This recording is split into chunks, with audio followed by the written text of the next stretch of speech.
We take a closer look at our assessment of security in 2022. And joining us live from our Abuja studio is former Army spokesperson, Brigadier General Sani Usman. Thank you and welcome to the news at 10.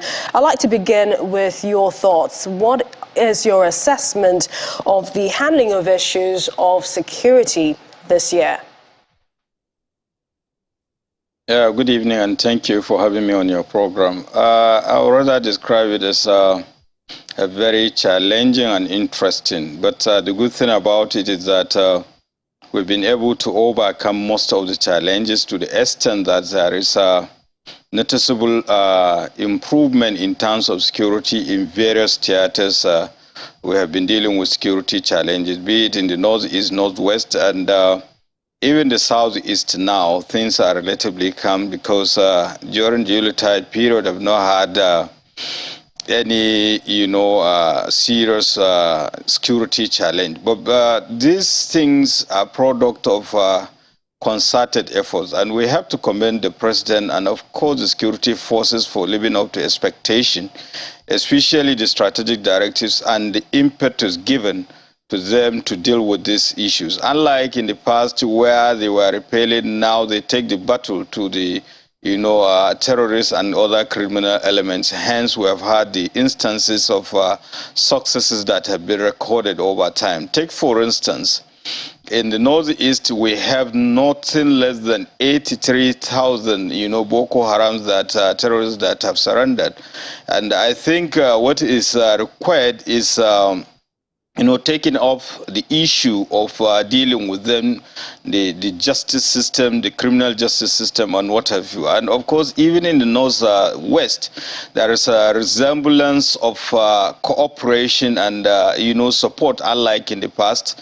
However, there are issues that really need to be dealt with in terms of looking at the ethnic dimension of it and the war economy aspect of it because of the mineral resources.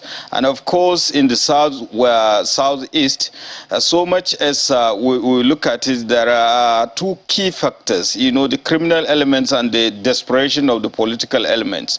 But given this concerted effort by the security agencies and, of course, synergy of effort, as you can see, just within the last 2 days or thereabout, the service chiefs were in the northeast, and they encouraging the troops. So that to a large extent goes a long way to signify, the synergy and coordination among them, and it gives the true sense of belonging. The bottom line here is that expeditious action in terms of rewards and punishment, even some of the troops were equally, rewarded, given and those who have done badly, of course, they face the military justice system. But that notwithstanding, the 2022 has had its own low points in the sense that we have had, especially within the first quarter, where we had the train attack,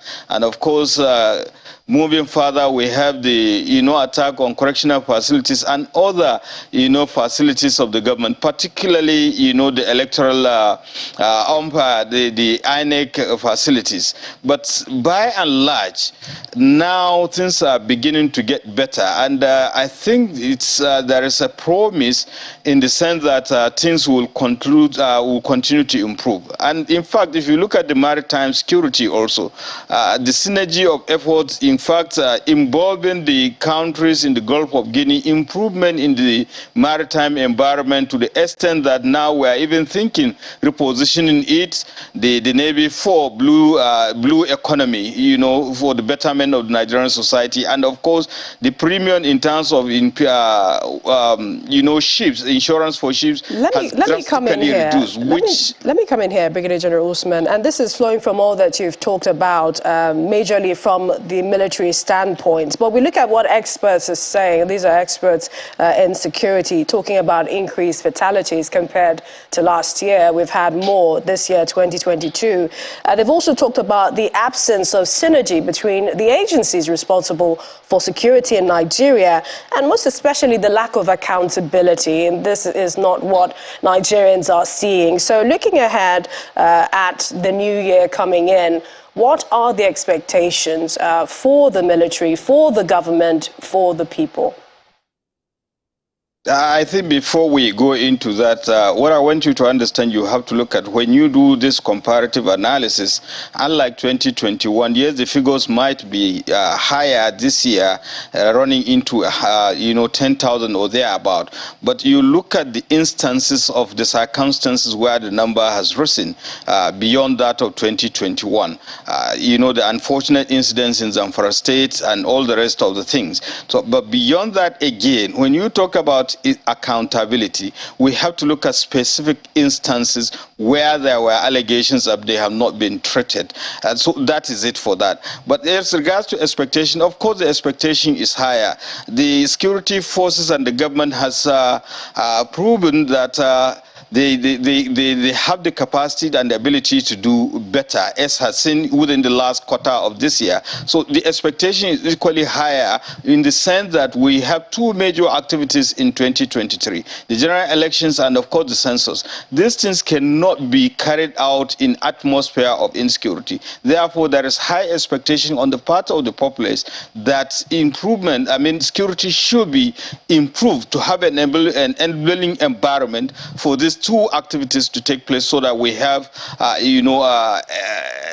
free, fair, and credible election, and of course census, because it's been quite a long time when we had census, and census helps in planning and national development and other things. So you cannot have such things without enabling environment, highly secured environment to have it. So therefore, there is high expectation. But of course, on the part of the military, I know the government has been doing the best they could. Take, for instance, for the Air Force, they have taken delivery of over 38 aircrafts. And I think between now to the next quarter, 2023, they will take about 40 more aircrafts, which to a large extent is the turning point for all the security challenges, especially dealing with banditry, terrorism, and insurgency. And of course, it is the same thing with the Army, it is the same thing with the Navy and other security agencies. So they knew that definitely there is high expectation on them, and I think they are getting their acts more together to ensure that they deliver. It is something we both agree on, the high expectations ahead of 2023. We appreciate your time. Thank you for joining us on the News at 10. Thank you so much for having me.